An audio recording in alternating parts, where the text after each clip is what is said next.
Good morning, Big Brother fans. It is Thursday. I almost said October. September 28th. So day 58 in the Big Brother house. We finally are through this week of just nothing. There will be an eviction tonight. Well, there will be a raising of the dead tonight and a final farewell to one of the house guests, either Jared or Cameron. After Cameron decides if he is going to do whatever thing he has to do or make Jared do it to see if they can stay. And we thought we knew what that thing was going to be, or at least what it looked like, because there was a half-second leak around, it was either 11:28 or 11:58 a.m., I think, yesterday morning. Very brief. It was, you could see Corey and Bowie were playing bumper pool, and literally for less than half a second, the feed blinked over to a backyard, a thin slice of the backyard where they were setting up some kind of a thing with a headless character on the ground. Like, I don't know, it's hard to explain. Picture a cutout, like a cookie cutter cutout of a person mounted on a platform, flat. This is all flat. This is not standing up. This is like you look at it and it's kind of on the ground, laid out. And then three different heads. One was Jared's head, one was Cameron's head, and one was a head I didn't recognize. They were off to the side. I don't know what's going on with this thing. It'll probably be used at some point tonight in the show. We all assumed that it was going to be something to do with the competition that Jared has to do or participate in, but Dingo and Hamster Watch got a message that it wasn't related to that. So we don't know what it's related to, but all we know is that it isn't in theory related to that competition. So it's these semi-useful, useless information that some of us get from time to time from behind the scenes. It's like, I can't tell you what it's for, but it's not for what you think it's for. Okay, good to know. So that's all we know as far as what's going on in the house. Look, I'm still of the whole let's just see who wins at a household. There's a lot going on here. It became fairly clear yesterday that Blue does seem to be working very hard to target Corey next. I think she feels like she can be more secure with America if she gets rid of Corey, and then Corey is working hard to get rid of Cirie, and she kind of wants to keep Cirie around too, to be nice with Jared in case Jared doesn't return, which a lot of the house doesn't think Jared's going to return. They think that Corey will return. So the mood of the house is assuming that Cameron comes back, and if Jared comes back, it could be a completely different way of everything runs. There's a lot of stuff going on here. Matt and Jag seem fairly tight. I don't know if Felicia and Nicole are as tight as they have been. Blue seems to be really working hard to keep relevant with both sides of the house, if there are sides. And remember, Cirie and Felicia had a huge blow-up, so I don't know if Cirie's side of the house is very strong, especially if Jared leaves. But Matt and Jag are definitely working together, and Blue is kind of working with them too. Cody and America are definitely a pair. The question is, how safe is Corey? Let's say Cody. Corey, not Cody. Let's say Corey. There's no Cody. How safe is Corey with the house? I think he's got a target on his back. I think it's actually become a stronger target since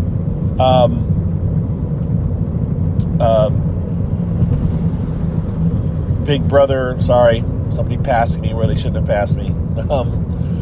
Since he was head of household, I don't think this was a good week for him. I think this week put him in a worse position because they've had more time to talk and discuss, and I think he's in a worse position than he was if there hadn't been this entire week off, even though he thinks it's been an opportunity to kind of repair mend fences and stuff. I'm not sure that's the case. We'll see.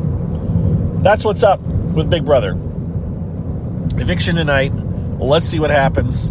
I'm calling it an eviction. Understand, it's just someone's not getting back in the house, but for our purposes, someone's getting evicted.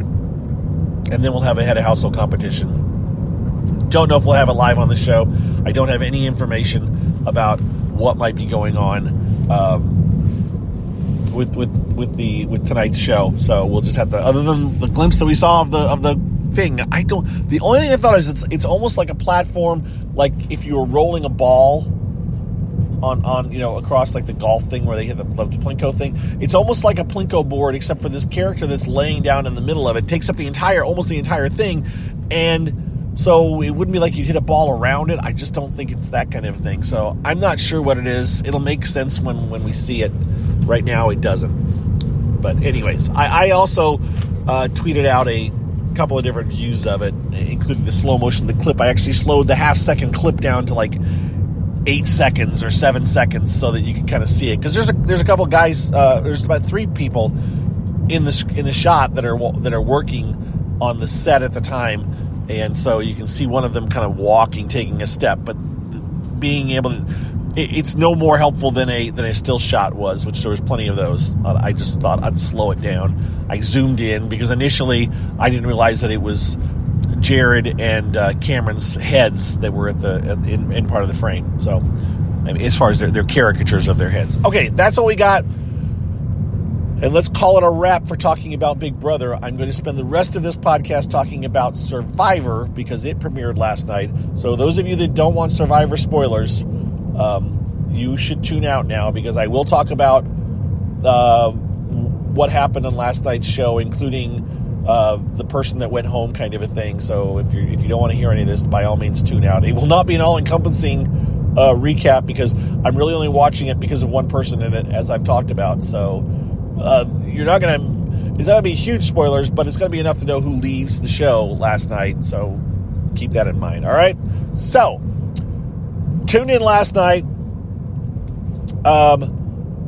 As again, Brandon, for those of you any of you that have been not listening closely and not paying attention, Brandon Brandon Donlin is in this year's cast. He's on the yellow. I'm calling them by the colors because I think it's Lulu tribe, but he's in the yellow tribe, and he and I played a game called Sequester way back when in 2020. That's when I met him online. I've never met him in person, but I've communicated with that whole group of people, ever since we did that first show in May of 2020. And I'm not going to say we're a super tight group, but we're a group of friends. We have a private little DM area on Twitter where we can talk and keep in touch, and we've exchanged messages with people and that kind of stuff. And I would love to meet any of them if I am ever in a city where they're at, for sure. So I hope sooner or later to meet at least some of them, because I think it'd be cool. But they're all in their 20s, right? Most of them are in their 20s. I'm much older than that, so I look at them like almost like kids. Like they're the same. They're younger. Some of them are younger than my kids. Some of them are the same age as my kids. But I really feel close to them. I really like to see them succeed and do things. And some of them are doing amazing things, and some of them are doing amazing things I don't even know about, right? Because they're not necessarily communicating. So, all right, I've said enough.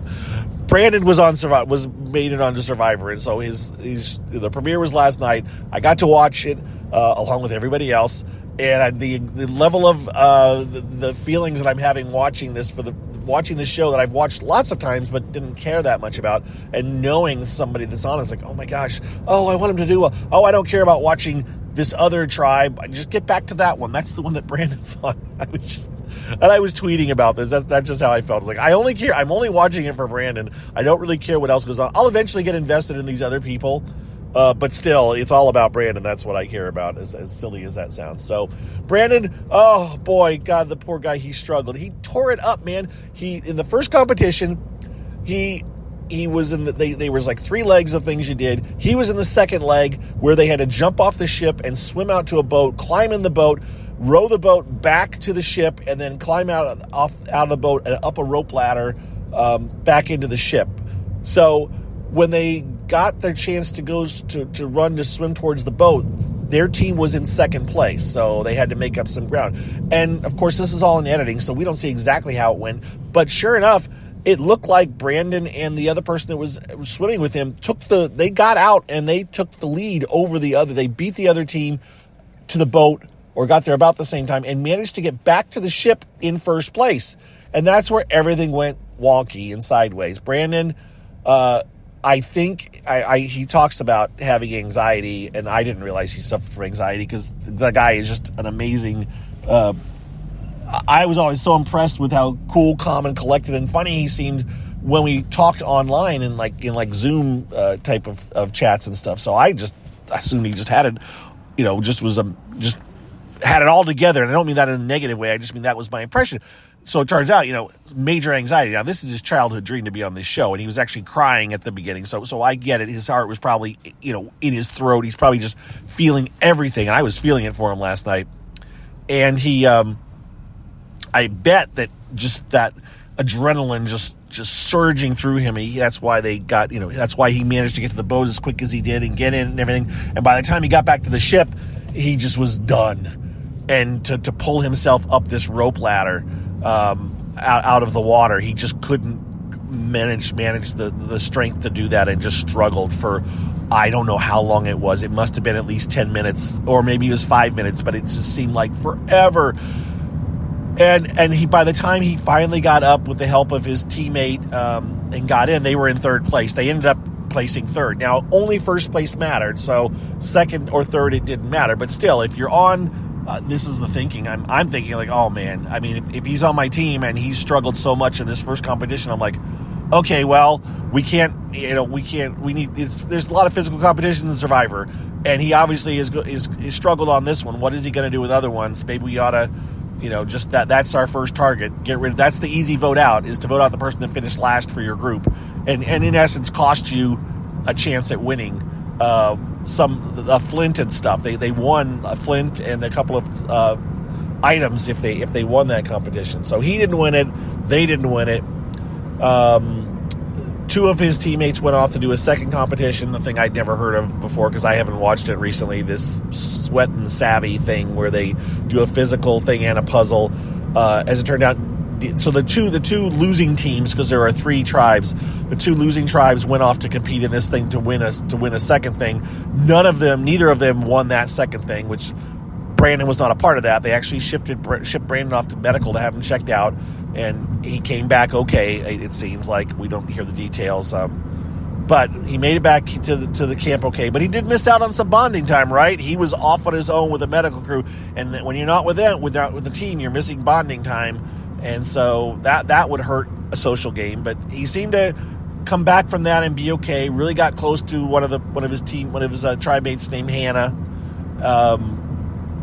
And at the same time, there was another teammate on his tribe named Emily, who it seemed was fairly divisive and was targeting the stronger people on the tribe. There's only 5 people in each tribe, right? I think 5. And anyways, so they get through that. They all end up back at the camp. They seem to be doing things, and Brandon is bonding with this Hannah person. But then they do the immunity contest. Now, it looked like in the immunity contest, while they still placed third, well, no, you know what? They struggled getting up the wall at the end, and Brandon definitely struggled again getting up the wall again. Oh, I just was like, no. Jeff kind of yelled at him. Now, Jeff knows Brandon. He's known Brandon for years because Brandon has made the cut a couple of different times, or at least once, to get on Survivor, and Jeff is involved in the casting process. So he's like, you wanted this is your chance, don't blow it, kind of a thing. And so it's one of those things where it was like he's yelling at Brandon as he's laying on the ground, and Brandon got up, they did not complete the puzzle, but again, big target, didn't do well in a physical competition. What's going to happen? They go back to their tribe, and you see clips of people talking. You've got the one person, Hannah, who has said on a couple of occasions, I don't even know if I want to be here now. You've got Emily throwing other people under the bus, really like turning people off, and she's the easy vote, like we should just get rid of her. And you've got Brandon going, guys, I'm a hindrance. I'm not going to, I should just go. You should just get rid of me, kind of thing. And I may do my shot in the dark, which I still don't understand how it works. People explained it, but if you do the shot in the dark, you basically roll the dice. And if you win the dice roll, then you get to stay. But if you lose the dice roll, you're gone. I don't know. You don't need to explain it to me. I'll figure it out when it happens. But it's one of those twists that obviously they introduced in Survivor when they're running out of things to, they introduced the immunity idols as they need to spice things up. These other things come up. The shot in the dark must be one of these spice things up, just like the sweat versus savvy competition is another thing they've introduced. So they go off to the immunity to the fire, to the eviction ceremony, whatever you want to call it. I can't think of the name of it, to tribal council. And the long and the short of it is, again, you had one person who pissed everybody off. You have another person who said, I think I should just go. And you got Brandon saying, well, it seemed like by the time Brandon was there, by the time they got to tribal, Brandon had felt a little bit differently about things. And remember, there's a lot of editing that goes on here. We don't see so much that happens on Survivor.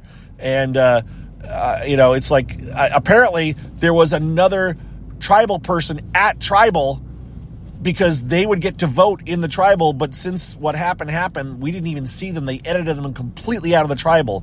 So that's something that I only know about because I read the Mike, I can't think of Mike's last name, who writes for Parade Magazine. He wrote an interview with Jeff about the thing, and he said, by the way, there was another person at tribal that they edited out because it just was too much to fit into the storyline, and they didn't bother voting because there was no vote last night on tribal because the person Hannah, who seemed to be Brandon's closest ally and seemed to be like his person that he was bonding with and the person who was keeping him sane, she decided just to leave. She's just like, you guys should vote me out because I'm not going back to camp. So don't vote somebody else out and then I leave as well. And so they voted her out, and there's a lot of online pushback and people are mad at her for taking a spot on Survivor. Chill out, people. We all don't know how we'd perform once we got there. You all think you do great, and then, so let's lighten up a little bit. Unless you know that Hannah got your spot specifically, don't be blaming her for that's a bit over the top. I would never judge. So, anyways, that's what happened. Brandon escaped. And now we have to wait an entire freaking week to see what happens next week.